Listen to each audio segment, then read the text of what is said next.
All right, welcome to Move with Rissa. My name is Rissa. I have a yoga flow that will help us to embrace the upcoming full moon and eclipse that will be upon us on the 8th of this month.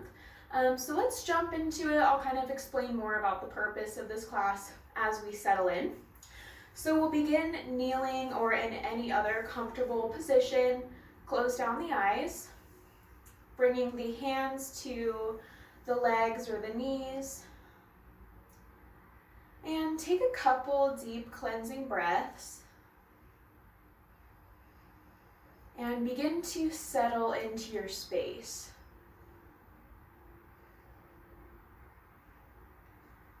Recently, I've been feeling very chaotic in my mind, my space, my activities. Just the air around me has felt really chaotic, and I hope you've been feeling that too. Let me know if you have. And I started to just embrace it and be a part of it and almost surrendering to this chaos, and it's been brilliant. So I want us to try and do that in our class today, surrendering to the chaos that you may feel. And maybe, if you're daring, maybe even creating a little chaos in this practice. What does that mean? You tell me.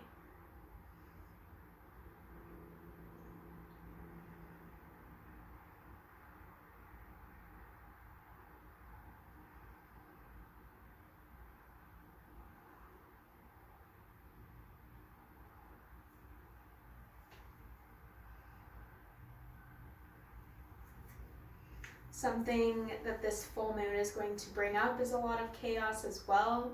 So being okay with things changing and being unsettled, that's where it's going to be good for us, and it will find some peace.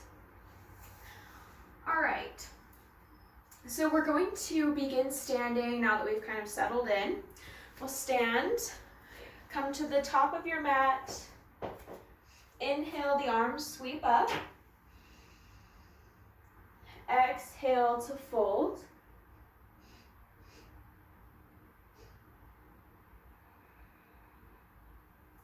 Inhale, halfway lift. Exhale, plant the hands, step the feet back to plank or half plank. Lower down halfway or all the way to your stomach, finding your cobra or up dog. Press the hips up and back, down dog. Spread the toes.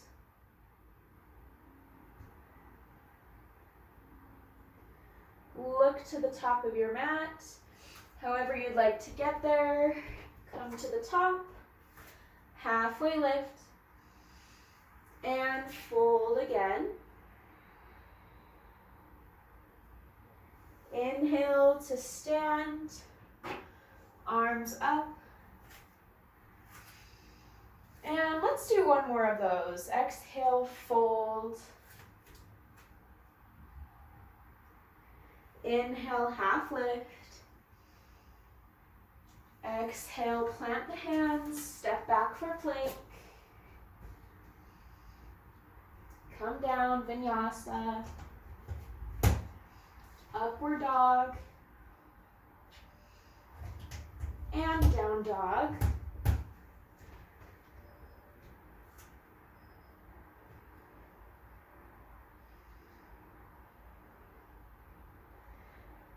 Come to the top of your mat.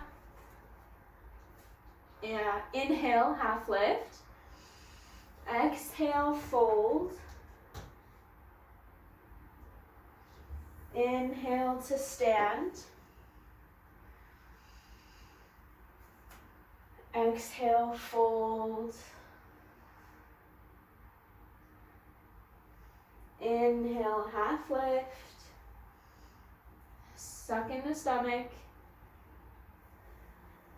Exhale, fold. Plant the hands.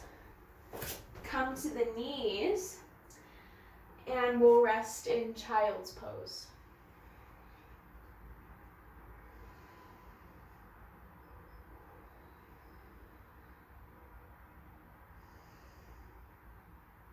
Feel how the air expands your shoulder blades as you inhale.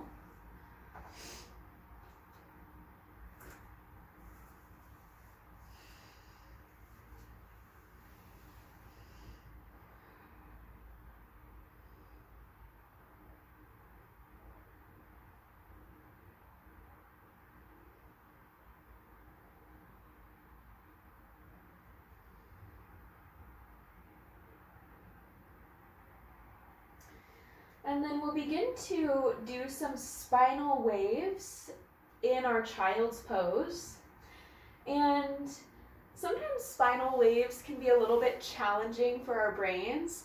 That's perfect, that's what we want.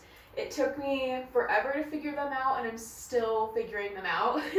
So if you don't know how to do spinal waves, just move your spine in a way that feels organic and flowy, chaotic even. Any way you'd like to express yourself here, as long as you have fluid spinal motions.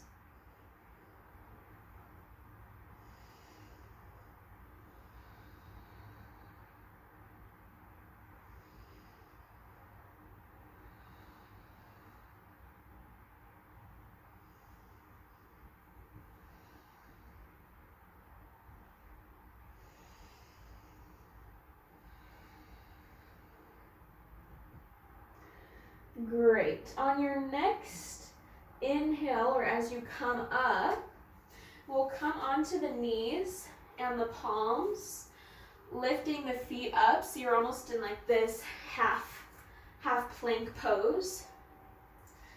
And then we'll lower the stomach, coming into kind of a weird cobra variation. And then we'll wave it back to child's pose. Inhale to wave forward, touch cat pose, rounding through the spine. And then dropping the stomach, cobra. Hitting cow pose as you come back into child's pose. Flowing with your body through those movements. And it might feel weird. And if you are not a fan of the high cobra, you can always lower the feet and just come into a low cobra. Anything that feels good.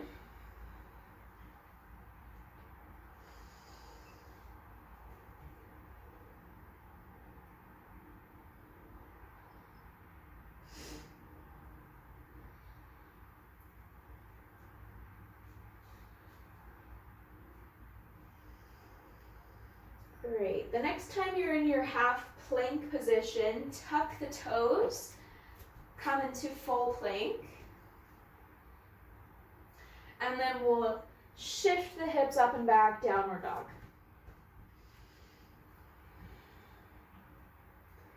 Still making sure to tone through the stomach.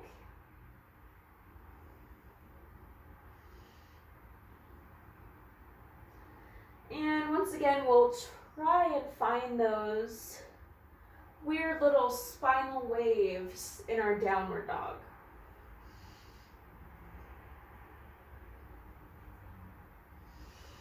You can make them however large or small you feel like.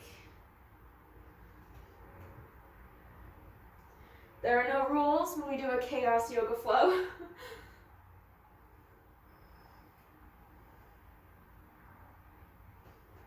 Do one more. And then come back to stillness.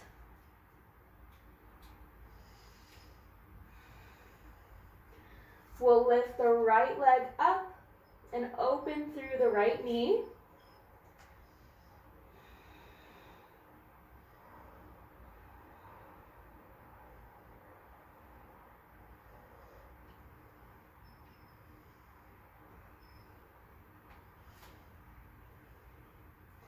And then bring that right knee kind of towards the center of your mat, and we'll pivot and bring the left foot long so that we're in a gate pose.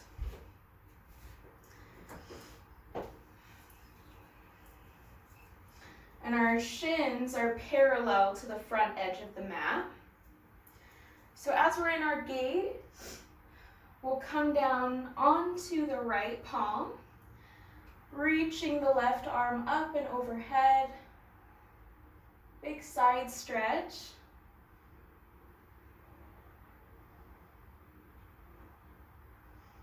On your next exhale, use your core strength to come up, and we'll fold over the left leg.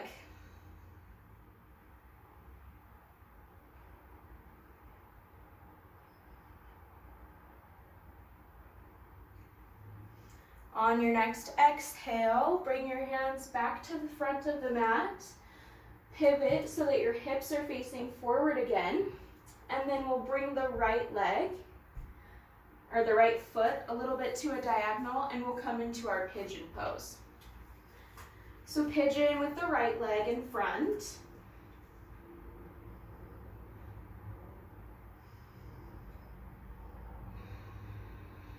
And you have a few options.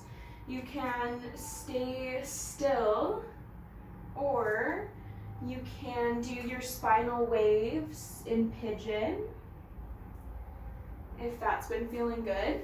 Or you can reach around and grab the left foot.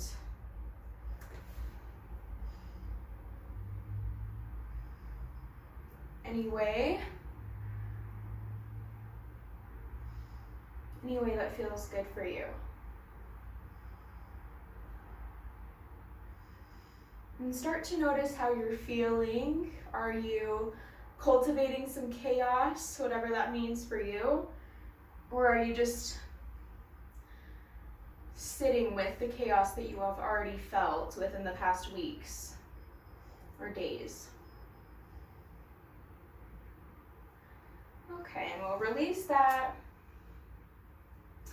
You can come to rest in child's pose for a moment. Or if you're ready, you can come back up to your downward facing dog.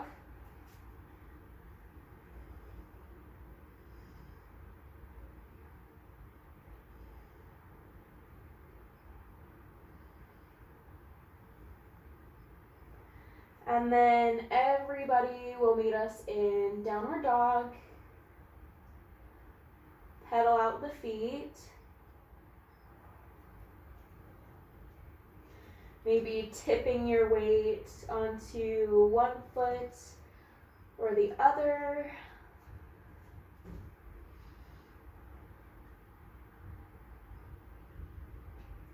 And then we'll inhale the left leg up.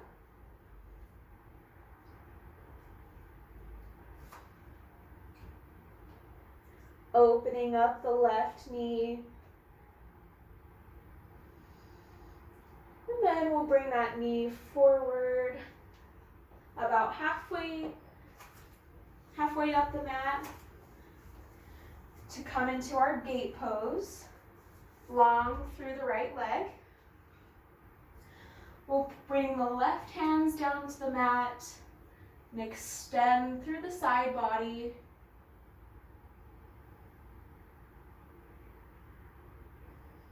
On your next exhale, use your core and fold over the right leg.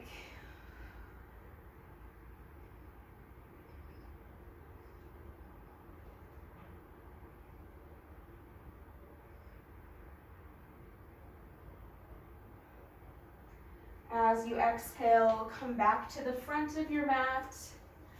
We'll find pigeon on the left side. Left foot is in front.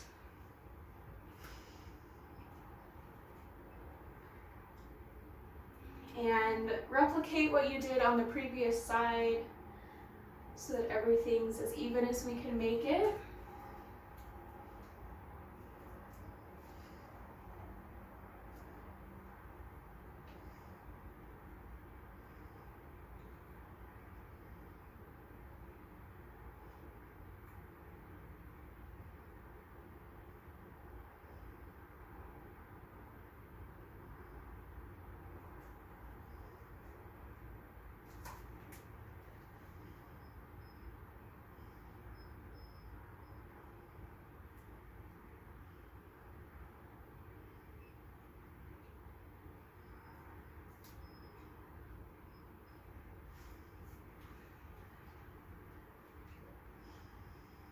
And then once you feel complete, we'll come back to our kneeling.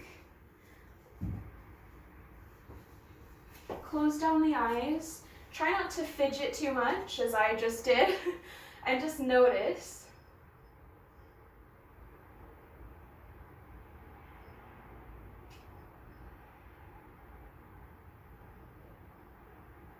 And then we'll shake a little bit. Shaking out the wrists, maybe stretching the palms. My favorite stretch has been this wrist stretch where you grab the fingertips and pull back as you straighten the arm. Feels really good if you have any type of carpal tunnel.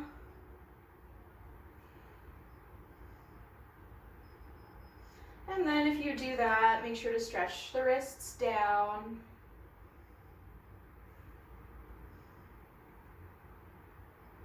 And then we'll come into headstand. If headstand is not in your practice, you can work on the foundations with blocks. You can work on your crow, anything you've been working towards, or you can just come into your Savasana if none of that sounds nice. But we're going to create a little more chaos with our headstand practice or our arm balancing practice. If you are doing headstand, make sure you're not putting a lot of weight on your head. 95% is in the arms. And even if you are working on your headstand and just working on pressing up through the shoulder blades, that's great. Because that's what you want. You want nice foundations for your arm balances.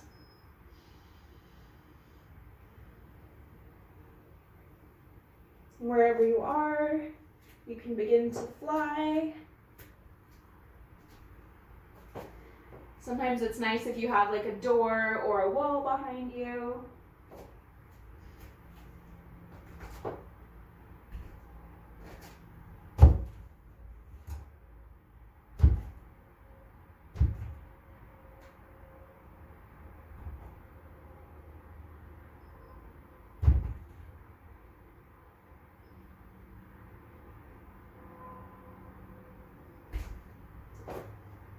Once you've played around a little bit, we'll come into our Savasana. Sometimes I like to just kneel, or you can lay down. If you practice your headstand, maybe feel the racing and the beating of your heart.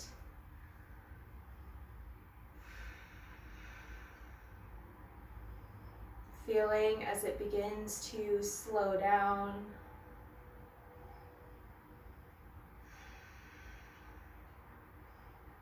Maybe feeling the inner peace find you.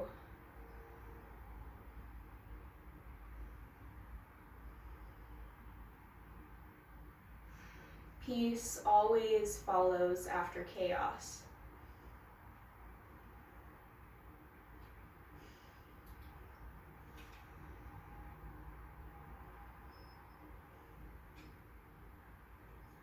And continue breathing deeply. I want to leave you guys with a poem. I found this poem on Hello Poetry. It's online. It's an untitled poem, but it's by the user Shadow. Again, on Hello Poetry.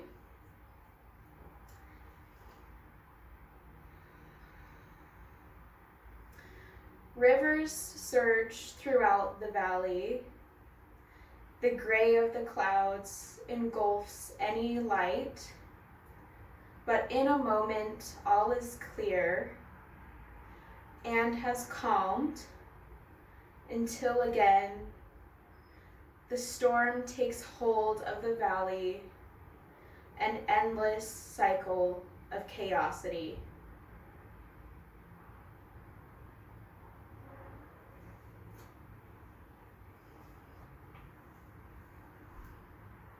I hope you guys enjoyed this class.